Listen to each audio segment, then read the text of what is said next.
Hi everybody, thanks for joining me today on my channel. My name is Chris with Kristen's Crafts, and today I am bringing you the third process video for our November Build-A-Page series.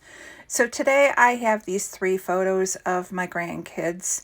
Now I thought about doing like a cluster with them and cutting the one picture of the two of them together down to 4x4, but I really want to show that they're in the tire. I mean, I know from even with the close-up that that's the hub of their tractor, but I still kind of want you to be able to tell, you know, their size versus the size of the tire. So I changed my mind and I'm just going to go with my normal 3 across the page. Why reinvent the wheel? Make it simple on yourself. The papers change, the embellishments change, the photos change, and I mix them up throughout the book. They're not always the same design next to each other. So it really doesn't matter if you have several go-to designs. It just makes it that much quicker. This layout took 15 minutes. So it really does pay to have those kits made and those kind of go-to designs that you kind of lean towards when you want to get something done. This week I have a lot going on and we're leading up to the holidays, and so I was trying to get these done before I have to run some errands today after work. So I actually did this on my 15-minute break. So really having those kits and you know, those designs, when you have that 15 minutes to a half an hour, it really lets you to be able to get those done. So what I did was I'm using that craft background as my background to build my layers on. I really like the wood grain. I didn't want to waste it. So I decided that I was going to do that and then use that. I did the plaid as a 1-inch piece going across. Now I had it tucked, the pictures tucked underneath, or yeah, underneath it, and then changed my mind. I wanted the paper underneath.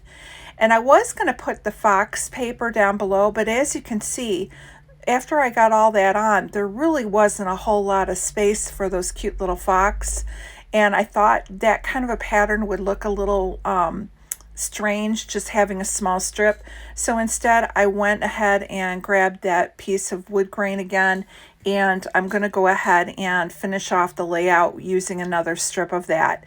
So all I'm doing is I put some adhesive down, I'm lining it up so it's straight, and then I'm just going to trim off the excess, and now it looks like it's a full piece when I only use maybe 5 inches of it, and I still have a pretty big hunk that I can use for a layout down the road.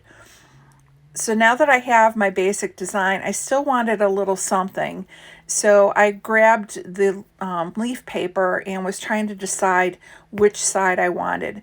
I thought about doing the darker color. I think that would have stood off more, but the plaid and the plaid, and I just didn't want the two patterns together. So I went ahead and grabbed just a 1/2 inch of this of the leaves, and I'm going to tuck that under as well. So it's just a little pop, but just to add one more layer under there.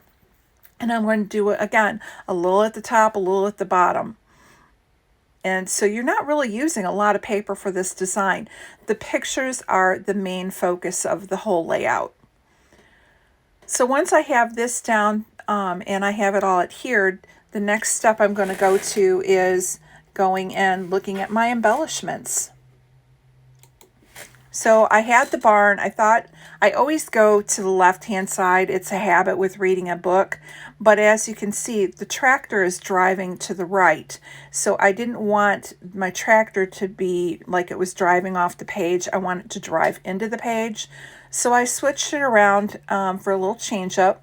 Put the barn on the right, the tractor on the left.